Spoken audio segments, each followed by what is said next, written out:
Give us any chance, we'll take it. Read us any rule, we'll break it. We're gonna make our dreams come true. Welcome to National United, podcast about 8 seasons in a row. I'm Mr. Fernandez, and I'm Chris Wardner. Hello. we're about to review the Defiant one, directed by Tom Trbojevic and written by the wonderful Judy Pioli. Yay! Judy! Yay! We're so happy. Yay! I'm sure Chris has some sort of facts about them eventually, coming up later in the podcast. Yeah. Mostly for Judy with Tom. Just as kind of a heads up, Tom Trbojevic is someone who is very difficult to find notes for. It's one of those cases of just not a lot of interviews, not a lot of discussions. Didn't become the personality like some of the others. So we're going to hold off on those for the foreseeable future until I can actually get something of a toehold in fighting into the inner mind of this guy. Which is very interesting in of itself that he kind of disappeared. Yeah, it's very fascinating. Yeah, I worked on a lot of interesting and powerful projects. But yeah, anyway, but yes, the Defiant one. Yes, the Defiant one. Here's what the episode is about. Shirley's attempt at eating a peaceful lunch outside of Bardwell's is ruined by a coughing bum. While she's in the middle of extolling the virtues of Black Beauty to a seemingly innocuous but very tall man, she quickly learns that he is a criminal who is robbing the bank next door. Named an accomplice, she finds herself handcuffed to Louis Armstrong, his real name apparently. They make a run for it, and Shirley finds herself hosting Louis at her apartment, all the while tutting him for his bad manners and uncouth ways. In desperation, she sends out an SOS to Rhonda and to Frank. Will she be rescued from her plight? Meanwhile, a nice security guard interferes with the sleeping Laverne. What'd you think of this one? Again, a case of we get back on track thanks to a writer from the past. In this case, Judy brings it. My note actually is, huzzah, the queen once again returns. I have, this is a weaker episode for me. What really works for me in this episode is the chemistry between Richard Moll and Cindy Williams, which is really unexpected. It's really nice. They have a lot of comic chemistry. They actually look good together. They make a good striking pair. And you kind of almost root for Shirley to reform this guy. Oh, totally. Yeah. After spending a half hour with him. Yeah. Yeah, it's like, and she tries to appeal to his better side, but it's I think it's the case of, it's not just like, oh, it's another crime episode. It's also just the banter and the timing in this one has just it's a very good comedic episode. It's not always laugh out loud, but there's these very enjoyable ups and downs and peaks and valleys in both the writing and the execution that really stick with me. Yeah. I thought the obvious little details here are really great. Like, Shirley's favorite book is Black Beauty, because of course it is. Of course it is. And then she recommends My Friend Flicka. Yeah. I like Flicka. I like Flicka. Beat it. Oh, man.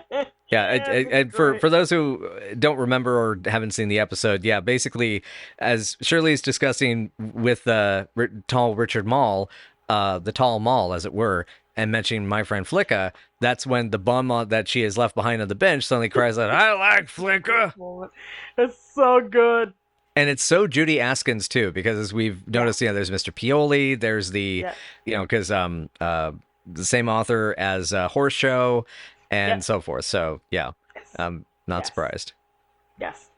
She knows how to write. That woman knows how to write. That's all I gotta say. All the little details here, the little dialogue beats really are a lot of fun. Mm-hmm. We open up with some really, really, really interesting physical comedy where Laverne is asleep out cold during her break.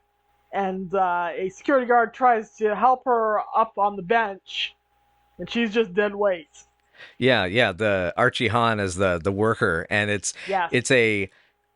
this is one of those scenes it just blown away by. Like, I almost wonder if this is like a gag that like Penny had been working on for a while, because like workshopping, because this is so intricate comedically. Like, this is practically Chaplin-esque, and it's glorious, and it really shows that as an actor, Penny was horrendously underrated as a comedic performer. I should say. To quickly clarify, underrated today. It's sort of like I think she should not have been forgotten as she has been. Yeah. People think of her directing career first. Exactly. Right. Honestly, even at her time, she was underrated. Honestly, because people, you read the reviews about Laverne and Shirley, you just hear over and over again about how they're ripping off Lucy, about how they're ruining the intellectual minds of the children. Now they should be watching good shows, smart shows, wholesome shows, you know. Yeah, But but this is yeah, the real deal, man. This is the stuff that's going to yeah, happen for because I yeah, mean, yeah, you're not going to get caught yeah. up in a robbery though, but I mean the whole bit of you fall asleep and something weird happens, you wake up and like, how the hell did I get there? Or like you feel like you've rolled over a bench and fallen into somebody's lap and all that. But even more specifically is Shirley dealing with the bum, the drunk. I mean, that's a very that's a city thing. Definitely, definitely, definitely, definitely, definitely, definitely, definitely, definitely. That's just incredibly well choreographed. As you said, incredibly well choreographed. I don't know if Penny had this intended this for any other episode, if they just stuck it in because it worked, because the flow of it worked. But it's also kind of in season 7, the girls get separated more. Mm-hmm. There are a lot of set pieces where one of them will be doing one thing and one of them will do another thing. Like, as we said, there are backstage reasons for this. And here, each of them gets to carry a chunk of the episode in a way that flows together and makes sense for the two characters. So you get some really great physical comedy from both of them. I mean, when you have Cindy there monkey clinging to Richard Moll, he's just carrying her around. He spends a lot of the episode just carrying her around from location to location. That's funny. Mm-hmm. Oh, it's great. It requires discipline too. They're both incredible. That opening scene, yeah, that is Chaplin-esque. It's very physical acting and a very specific brand of physical acting that requires a person to be completely limp. Yeah. She cannot flinch. She cannot move. She cannot indicate that she is actually awake. I wouldn't say he's doing all the work, because he has to do his work, she has to do hers, and staying completely limp. And yep. Yeah, it's exactly. Because the thing that gets me is the bit where she has to roll back onto the bench, where I think it's like he turns it onto its side so that he can kind of slam the board, because I believe he's actually a repair guy, because he's fixing a broken board on this bench, and he has to flip it down after he's already kind of gotten her tossed over towards a trash can in the corner, and then she has to roll backwards without knowing that it's there, trusting that the 1, 2, 3, 4 timing is right, and then falls back into it as he rolls it back up, and that's how she lands there. And that is just impeccable timing, incredible timing, and timing as well from her co-star in the scene, Archie Hahn, who's credited as the worker. What's interesting is this is actually not the first time we've seen him on Laverne and Shirley. Did you recognize him? That I am 100% sure is the Incredible Eric. It is not. It's not. It's not him. It is not. Archie Hahn was one of the vice cops in Plain Hooky. Okay, I definitely did not recognize him at all. That's funny. I wanted to actually bring him up because we didn't give him much detail back in the time, because we weren't doing as in depth. He is another alum of the prestigious Phantom of the Paradise crowd that has shown up regularly on this show. So he was. I love that the show has this connection to it. Sorry, go ahead. No, yeah, sorry. No, I totally. It's, but yeah, he was one of the background singers for Juicy Fruits. Oh, well, Juicy Fruits, Beach Bums, Undeads, whatever, whenever the band changes, the background singers stay the same. Yay! And he ends up becoming a buddy of Joe Dante. So he ends up being in Interspace. He's Harvey Pitnick in Amazon Woman on the Moon. Oh, okay, that's cool. Yeah, because Pitnick's the guy who gets roasted at his funeral, right? Yes, it is. It is. He's also a reporter in Misery, so he also worked with Rob. Yes. And he's been a common dub and misc voice actor in ADR groups. Oh. But yeah, so sadly, it's his last appearance as a guest, but it's I loved him here. And I mean, we loved both the Vice Cops in Playing Hooky. They were, great character actors, great guest stars. They're fun. Yeah, so coming back to this scene, I mean, it's a hell of a... I mean, I already was starting to love this episode from that opening, because just the energy, the chemistry. I love his deadpan straight man delivery of, it's honey, this isn't even my real job. I'm an actor, Yeah. It's great. That's really great stuff. These are absolutely worthy performances and absolutely worthy actors that, They did a great job. He did a great job in specific in this one little scene where the robbery goes completely awry. Yep. Shirley really is this tough. Like, she can punch a guy to death. So, you should be more afraid of her than he is. Oh, totally. Yep. Yeah. She's super unassuming, though, because of how goofy she is in that first half of the episode. Oh, yeah. Oh, yeah. I'm looking at 20 to life and you're worried about chafing? Oh, my God. God, the whole bit is great. Like I said, rapid fire chemistry. And, of course, spread them, I beg your pardon. I beg your pardon. It's like, ha ha ha. It's like, go ahead, frisk him. There better be a ring on that finger before you do anything like that. Yeah.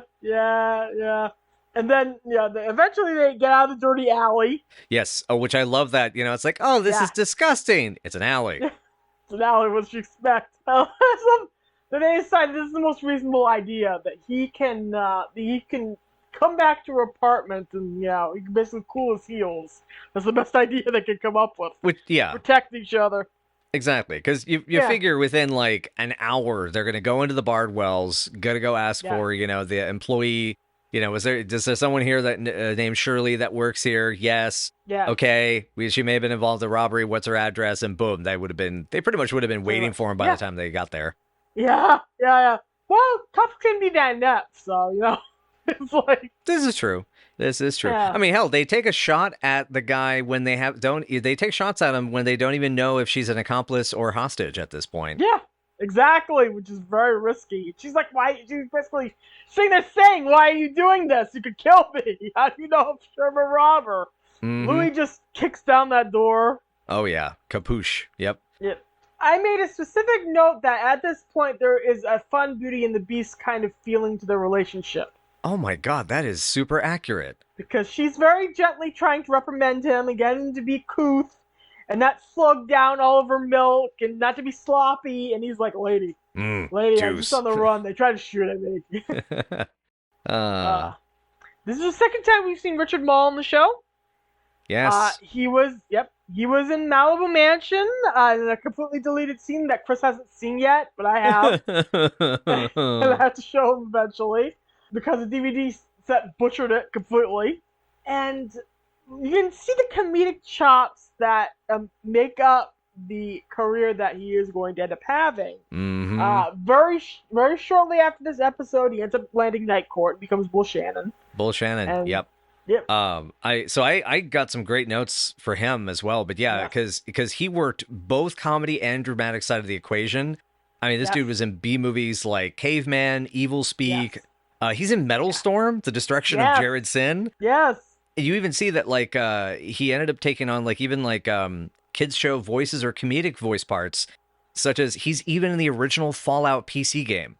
Like that's this dude has got a hell of a career ahead of him, and it's really cool that at this point he'd done a couple of things. It looks like he also was in a voice in like American Pop around this time. Yep.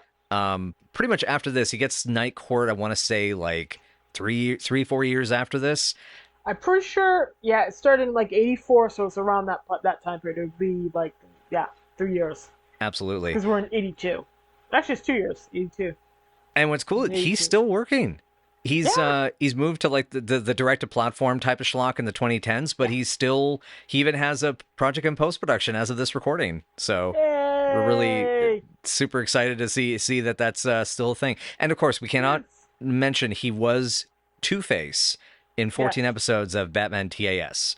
Yes, he was. Which is my first encounter with him. Yeah. Oh, that's cool. I hope he shows up in the Night Court sequel series that's coming up from NBC. Nice, yes, good. I hope so too. I would love to see him in that. He's not a regular so far, but time will tell if he gets invited in. My next note on this is that I'm definitely shipping these characters together. I was a little bit too, not gonna lie. Yeah. And I still don't know why. I find the chemistry between them really appealing, and I don't know if it's the actor Rappaport just leaking in, or it's just really clever, because he's just this big dumb lug. Mm-hmm. You made that chicken sound really good. He's so excited to sit there and eat food with her in a way. God, and his whole encounter with Rhonda. Yes. Rhonda. Yeah. Yes. It's like, hello, Dolly. Why couldn't I get stuck with that? Yeah. Wasn't my fourth choice either. It all works, baby. Man. I wanted to mention Rhonda charges $3 per headshot to her own friends. Yeah. Which is That's a case when your neighbors are Lenny and Squiggy.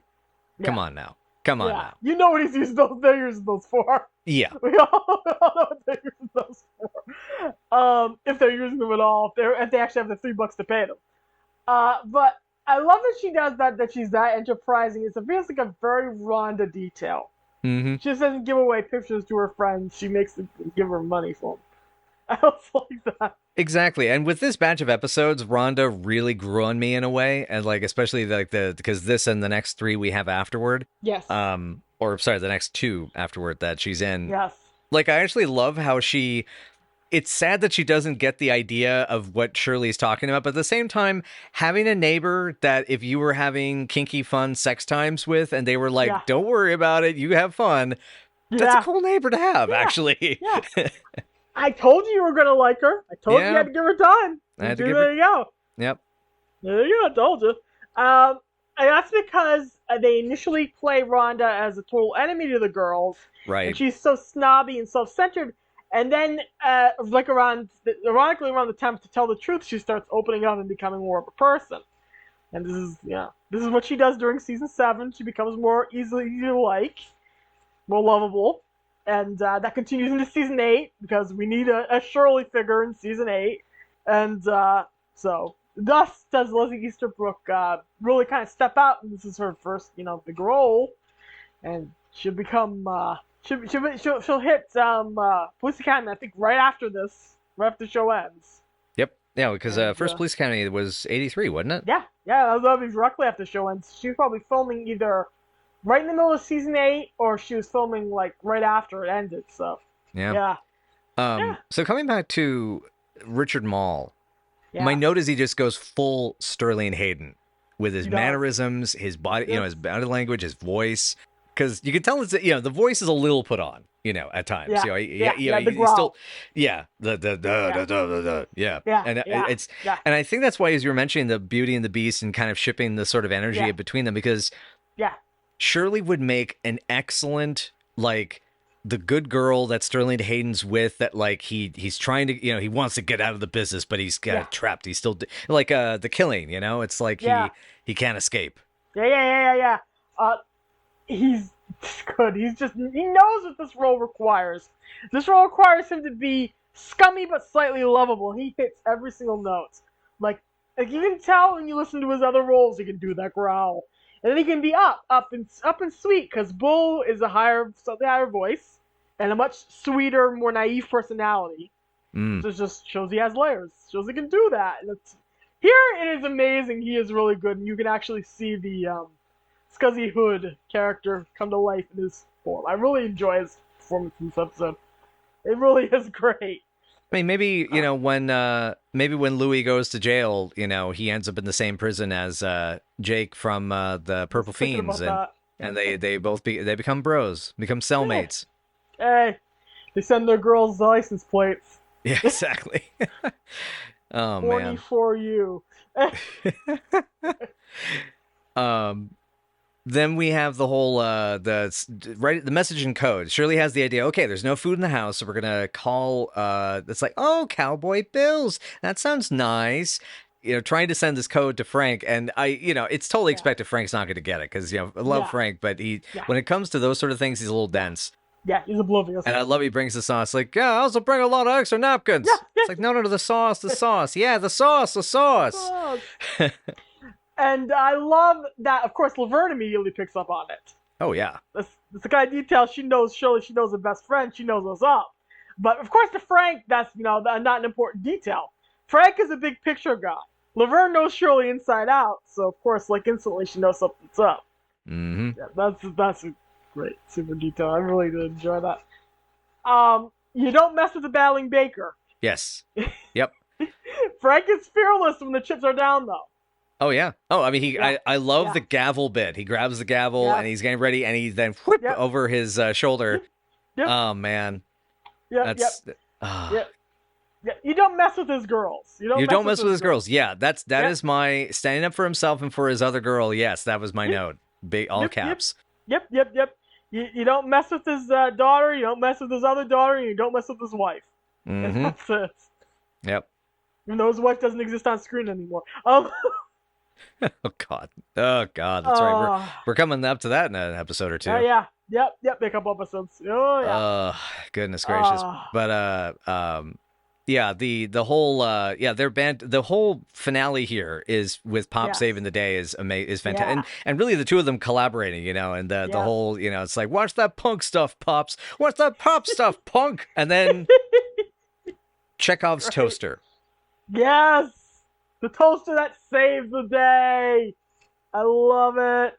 Oh gosh, and that's what ends up saving Shirley's hide. That's beautiful. I love it. I love that. It's such a sitcom detail. It's also just a perfect detail for their lives. The toasters. That's it. Yeah. Bonk. Oh, totally. Bonk. Yep. Oh man, and just the comedic timing through that whole that whole dash to the end. Is perfect. So good. Yes. And then when did Louis have time to eat the chicken? The chicken was pretty good, Pops. He's eating it a bit while, or he's at least eating the ribs and the chicken while Shirley's talking to Frank about the code. Because you had an eye on that. I was watching them. You were watching it. That's good. Okay. Yeah. Okay. That's like doing your podcast in tandem is good. I was really paying attention to Shirley and Frank there. Oh yeah. But then you have the cops come in, and I adore Shirley's overconfident, because I love Shirley getting her confidence through the story, like her realizing usually I am a pushover, and here I am, stiff and strong. She's not shaking like a leaf, and he's trembling. He realizes the reality, and she knows that she is the victim of the situation, and if she gets out of it, she's not going to go to prison. She'll be cleared, and so it's really cool to see that confidence, and I like the sort of almost punchline of it. When the cops come in, as Louis fallen unconscious on top of her, and she goes, "Don't shoot, don't shoot. I mean, I can handle it, but I've been shot at so many times today." I love that. This is a great line. This is a great moment. I had that marked down too. Oh goodness, I have an actually note that says, "That's my girl." Oh yes. When she does all that, she turns his ass in and she snaps him, puts him in his place. Frank's face is amazing. This whole situation. Mm-hmm. I have such a fondness for the fact that that's what saves Shirley in the end. Is Laverne is the one who light bulbs. Oh no, my best friend's in trouble. She calls cops. She saves her dad, and she saves Shirley in the end. Mm-hmm. So in the end, all's well, and we get this amazing Dragnet tribute at the end. Yeah, Frank the Mumbler DeFazio. The Mumbler DeFazio gets me every time. Benny Goodman. yeah. Louis Armstrong, alias Benny Goodman. Oh my God, yes, it's really so delightful. Good. Kicker. Oh, and he's in San Quentin, the poor guy. Oh yeah, especially at that time, boy. Oh yeah. This is before. This is in the early '60s before things already gave him more rebellious there. So, phew. And Laverne using this as an excuse to say she's listed in the book. Yep. Laverne DeFazio was charged with nothing, but is usually free and is listed in the book. Wink. And Shirley, the rap sheet on Shirley saying she should not. She had to promise. Had to promise not to talk to strange men. Talk to tall men about Black Beauty or something like that. Yep, strange men. Strange men. Beauty. All this is true, except for the part about the chicken and handcuffs and the toaster. And so good. So good, incredible, so well done, well staged, well lit, blah. Yep. So, it's a good one. It's a fun one. Yep. You got any more notes? Not necessarily for the episode. I do want to mention just a couple of behind the camera and in front of the camera notes, because I have one other actor note, which is actually the policeman of all things. Sadly, the bum is not credited. I wish he was, and none of the robbers are either. And I did not. I thought I saw Peter Ebling in there, but I double checked and I didn't see him credited. And when I double checked the episode on my second viewing, I did not see him there either. So the one policeman that gets dialogue and talks with them a bit, they see what I got to deal with guy is Jed Mills. But he's another working actor, familiar credits, few surprises, typical stuff. 8 is Enough, Lou Grant, Galactica 1980, Incredible Hulk, Hill Street Blues, Night Court, But then I have to give a loving little nod to this. He is in New Year's Evil, the best New Year's Eve slasher movie ever. He is also in The Creature Wasn't Nice, which also has Cindy in it. A couple of episodes of Amazing Stories, Twin Peaks, and Casino. And this guy was even in an episode of Quantum Leap. So it seems like it's not actively working now. But anyway, just a weird thing that this one little throwaway guy here had this whole very diverse, working actor TV and movie career. It's very interesting. And fascinating. The Creature Wasn't Nice is a small, low budget movie. So I can't remember exactly what role he plays, but I think he's in one of the movies that they're watching on the ship or something. For folks that don't know, The Creature Wasn't Nice is a parody of Alien that's done by the Nudie Musical guy, and Cindy's in it.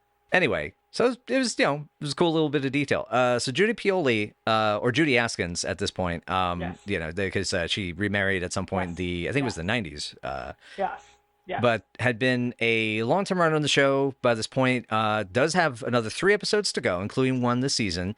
And she'll be moving into a script consultant credit for pretty much all of season 8. And we'll cover the post Laverne and Shirley stuff at some point.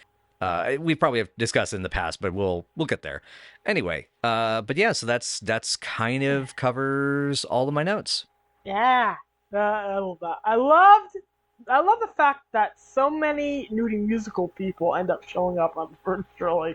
It's really a closely intertwined thing in the end. Exactly, yeah. Nudie Musical, Phantom of the Paradise, and Billy Jack. Those are the 3 unexpected films to get a lot of those alumni to show up here. Yeah, it's great. That Phantom of the Paradise is a great, great movie to have your name attached to. So that's cool. So what are we ranking this baby? I feel like for being such a strong comedy episode, I'm going to give this a 7.5 or an 8. Maybe a 7.7. Yeah.